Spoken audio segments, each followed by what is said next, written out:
Speaker number 6, Scott Adams. It's in the card. It's in the card. Scott Adams.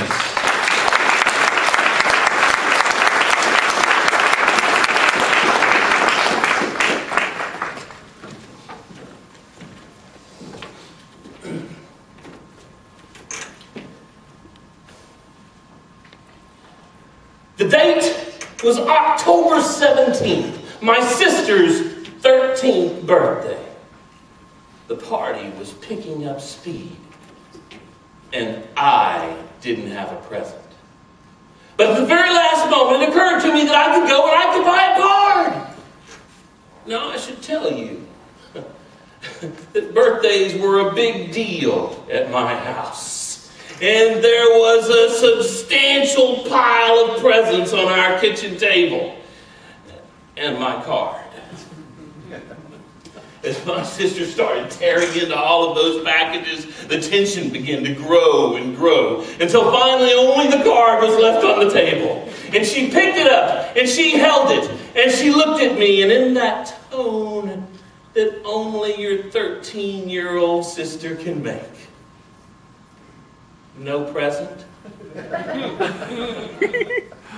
And so I responded as any younger brother should. I lied. It's in the card. Well, she opened the card, and she read my loving inscription. And then she looked in the envelope for that magical and mythical money that I never put in. She informed me that there's nothing inside. Well, I was shocked. We looked through that pile of ripped paper for a good 15 minutes. And the whole time, Mr. Toastmaster, she knew what you know right now. There was no money. And yet, she forgave me. Why? Because at least I remembered the card. There's something magical about a card.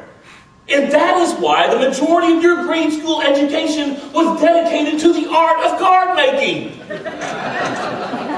Do you remember? On Mother's Day, you made a card. On Father's Day, you made a card. And on Valentine's Day, you made a whole bunch of cards. Glitter, glue, and elbow macaroni. All fashioned to make a good impression.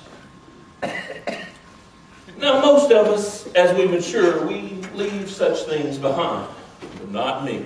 By the time I was in college, I had come to the conclusion that the girls loved the card. Anything I needed to tell the latest object of my affection, I could put in a card. My friends would come by and bang on my door. Scott, let's go have a beer and play some football down at the intramural fields. And I would tell them, I'll be right there. Just let me slip on some shorts and put away my crayons. Whether it's homemade or a Hallmark, there's something about the card. What is it about the card? I think that it's because it's a dose of pure emotion in this electronic, pre-formatted age that we live in. When was the last time that you told someone you cared? That you reminded them that you would be there for them? That you told them that you loved them?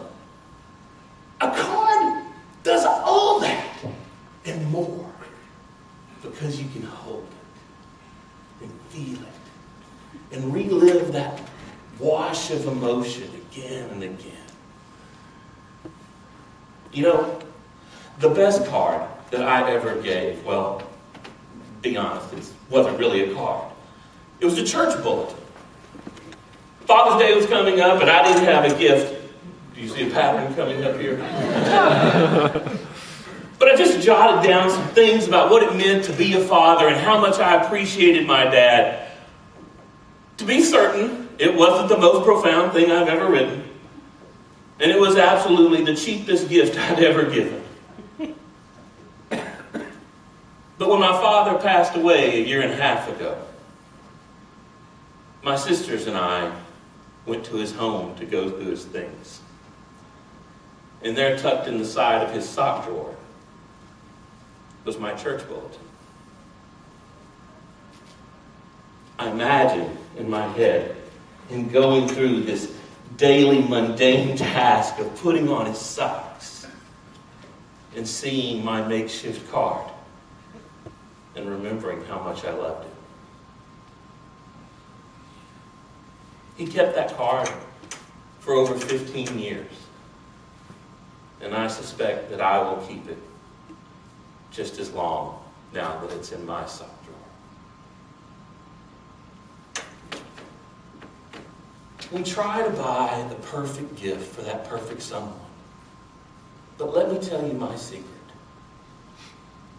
All they really want is to know that you love them. And that you care enough to say so. That you care enough to put it in the card.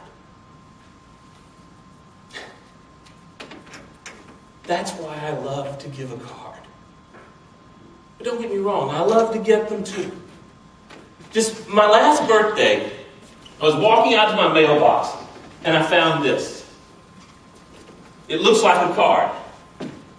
It is a card. But before I could even open it, my cell phone rang and I answered it, and it was my sister. I told her, your timing is impeccable.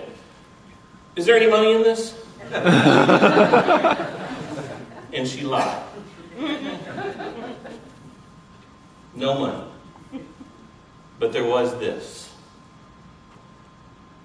I just wanted you to know that I consider myself to be the luckiest sister in the world to have a brother like you. I love you, and I admire you.